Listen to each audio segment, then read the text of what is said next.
ख़बर है नाज़रीन होसड़ी में तव्हां सां शेयर कयूं पिया। होसड़ी लॻ टंडो मोहम्मद ख़ान रोड ते वन व्हीलिंग उरूज ते पहुची वई आहे। रहवासी शदीद परेशानियुनि में मुब्तला थी विया आहिनि।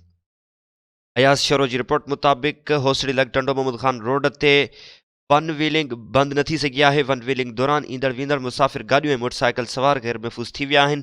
हैदराबाद पुलिस समेत होसड़ी ऐं सीरी पुलिस अघोर निड़सुतल आहे।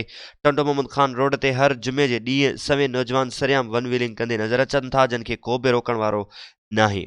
वन व्हीलिंग कंदड़ छुड़वाग नौजवान मोटरसाइकिल मथां सुम्ही हलाइण में पंहिंजी ऐं मुसाफ़िर गाॾियुनि वारनि माण्हुनि जी ज़िंदगीअ सां खेॾी रहिया आहिनि। हर जुमे ते ॾींहं जो हैदराबाद, लतीफ़ाबाद, कासिमाबाद ऐं आसपास मां ईंदड़ सवें बेलगाम नौजवान वन व्हीलिंग कंदा आहिनि, जिन खे का बि रोक टोक नाहे। यादि रहे त माज़ीअ में बि वन व्हीलिंग जे करे अहिड़ा ई अणवणंदड़ वाक़िया पेश अची चुका आहिनि।